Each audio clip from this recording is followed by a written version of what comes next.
بسم اللہ الرحمن الرحیم۔ السلام علیکم ورحمۃ اللہ وبرکاتہ۔ نحمدک یا من شرح صدورنا لتفسیر القرآن الکریم ونصلی علی نبیک محمد وآلہ وصحبہ اجمعین وبعد۔ حاضرین و ناظرین، یہ درس نمبر 857 ہے، 857، اور آج سورہ یونس کی 2 آیتوں کی تلاوت اور تشریح کی جائے گی، آیت نمبر 37 اور 38، 37 and 38۔ چلیے سب سے پہلے ان 2 آیتوں کی ہم تلاوت کرتے ہیں، لفظی ترجمے اور ترجمے کے بعد تشریح کرتے ہیں۔ اعوذ باللہ من الشیطان الرجیم، بسم اللہ الرحمن الرحیم۔ وما كان هذا القرآن أن يفترى من دون الله ولكن تصديق الذي بين يديه وتفصيل الكتاب لا ريب فيه من رب العالمين أم يقولون افتراه قل فأتوا بسورة مثله وادعوا من استطعتم من دون الله إن كنتم صادقين۔ لفظی ترجمہ ہے وما كان، اور نہیں ہے، هذا القرآن، یہ قرآن، ان یفترا کہ کھڑ لیا گیا ہو، من دون اللہ، غیر اللہ کی طرف سے، ولیکن، اور لیکن، تصدیق، یہ تو تصدیق کرنے والا ہے، الذی، ان کتابوں کی جو بین یدی، اس سے پہلے ہوئی، وہ تفصیل اور تفصیل بیان کرنے والا ہے، الکتاب، تمام کتابوں کی، لا ریب فیہ، کہ اس میں کوئی شک نہیں ہے، من رب العالمین، یہ رب العالمین کی طرف سے۔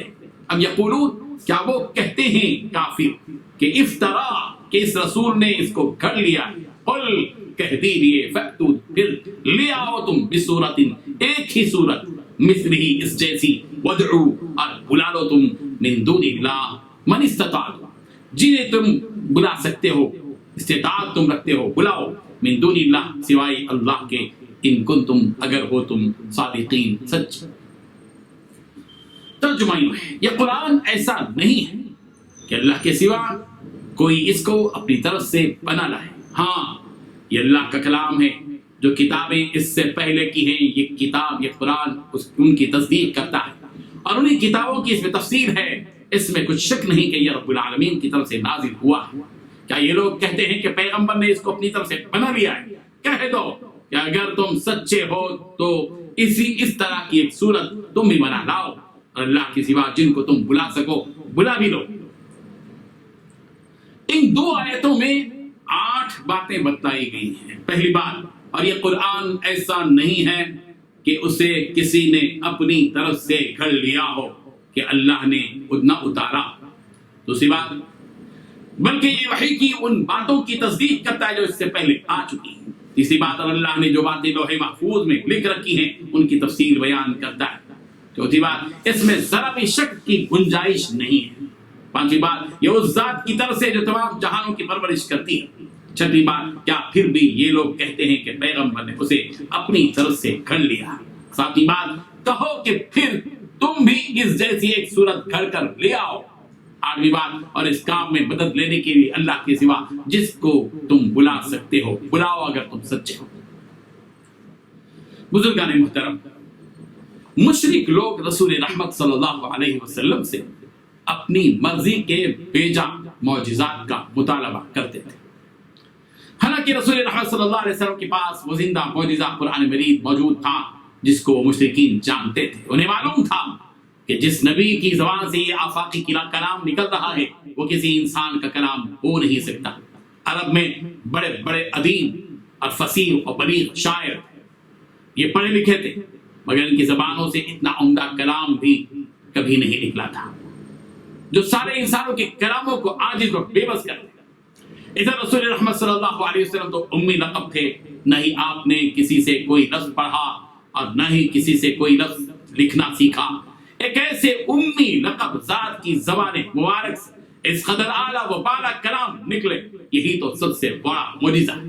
اس کے باوجود مشرکین کا یہ خیال تھا کہ یہ اللہ کا کلام نہیں، یہ تو خود محمد عربی صلی اللہ علیہ وسلم کی طرف سے نکلا ہوا کلام ہے، نعوذ باللہ۔ مشرکین کے اس باطل خیال کا جواب اس آیت میں دیا جا رہا ہے، وَمَا كَانَ هَذَا الْقُرْآنُ أَن يُفْتَرَى مِن دُونِ اللَّهِ وَلَكِنْ تَصْدِيقَ الَّذِي بَيْنَ يَدَيْهِ وَتَفْصِيلَ الْكِتَابِ لَا رَيْبَ فِيهِ مِن رَبِّ الْعَالَمِينَ۔ اور یہ قرآن ایسا نہیں ہے جو گھڑ لیا گیا ہو اور اللہ کی طرف سے نہ ہو، بلکہ وہ ان کتابوں کی تصدیق کرنے والا ہے جو اس سے پہلے، یعنی یہ قرآن مجید اللہ تبارک و تعالیٰ کا وہ مقدس کلام ہے جو تورات، زبور انجیل اور دیگر صحیفوں کی تصدیق کرتا ہے کہ یہ بھی اللہ تبارک و تعالیٰ کی طرف سے اتری ہوئی کتابیں اور صحیفیں ہیں۔ صاف طور پر یہ حقیقت بتا دی گئی ہے کہ قرآن مجید کسی انسان کا کھڑا ہوا کلام نہیں ہے، یہ اختراع سے بالکل پاک کتاب ہے، اللہ تبارک و تعالیٰ کی طرف سے نازل شدہ ایسا معجزہ ہے جس کا کوئی جواب نہیں۔ جو آسمانی کتاب نازل کی گئی ہے اس میں احکام کی تفصیل موجود ہے، یہ لا ریب کتاب ہے جس میں ذرا برابر بھی شک نہیں کہ یہ رب العالمین کی طرف سے نازل شدہ کتاب۔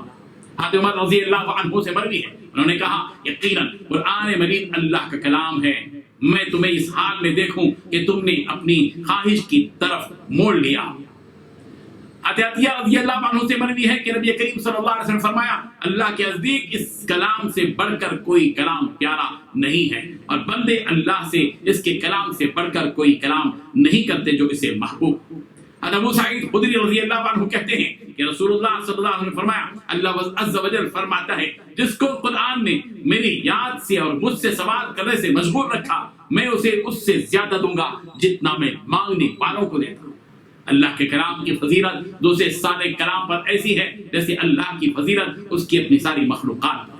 لیکن باطل کے دعوے دار مشرکوں سے چیلنج کے طور پر یہ بات کہی جا رہی ہے ام یقولون افترا قل فأتوا بسورة مثله وادعوا من استطعتم من دون الله ان کنتم صادقین، کیا وہ لوگ یہ کہتے ہیں کہ اس کو آپ نے اپنے پاس سے بنا لیا ہے؟ آپ فرما دیجئے کہ تم اس جیسی ایک صورت لے کر آؤ اور اللہ کے علاوہ جن لوگوں کو بلا سکتے ہو انہیں بلا لو اگر تم سچے ہو۔ ان مشرکوں کو اس قرآن مجید کی آن بان شان کا کوئی علم نہیں ہے، اس کی شان یہ ہے کہ اللہ کے علاوہ کوئی ایسی کتاب نازل نہیں کر سکتا۔ قرآن مجید فصاحت و بلاغت کا شاہکار ہے، قرآن مجید حلاوت و مٹھاس ہے جس میں غیب کی خبریں ہیں، یہ کوئی حقیقت سے پرے افسانوی کتاب نہیں ہے۔ اس کتاب میں وہ معنی خیز باتیں بتلائی گئی ہیں جو دنیا میں بھی نفع بخش ہیں اور آخرت میں۔ ایسی کتاب کا نزول و صدور اللہ تعالیٰ کے علاوہ کسی سے ممکن نہیں ہے۔ اللہ کا کلام مخلوق کے کلام کے مشابہ ہو نہیں سکتا، یہی وجہ ہے کہ ابو جہل نے خود یہ بات کہی تھی۔ یہ اور بات ہے کہ وہ بھی ہدایت پا نہ سکا، اس نے کہا تھا محمد نے کسی انسان سے کبھی جھوٹ نہیں کہا، وہ اللہ کے بارے میں جھوٹ کیسے کہہ سکتا ہے؟ اللہ قرآن مجید سے متعلق چیلنج کا ذکر دوسری آیتوں میں بھی مذکور ہے، وہ اللہ کے بارے میں جھوٹ کیسے کہہ سکتا ہے؟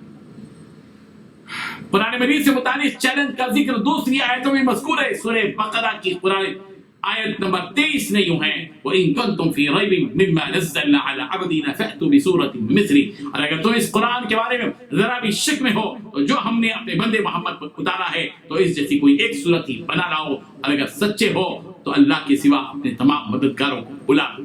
سورہ بنی اسرائیل کی آیت نمبر 88 میں فرمایا گیا قُلْ لَئِنِ اجْتَمَعَتِ الْإِنسُ وَالْجِنُّ عَلَىٰ أَن يَأْتُوا بِمِثْلِ هَٰذَا الْقُرْآنِ لَا يَأْتُونَ بِمِثْلِهِ وَلَوْ كَانَ بَعْضُهُم لِّبَعْضٍ ظَهِيرًا۔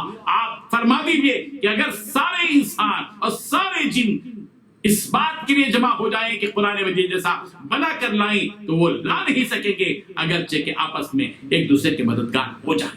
یہ ہے قرآن مجید، یہ ہے قرآن مجید جو زندہ معجزہ ہے۔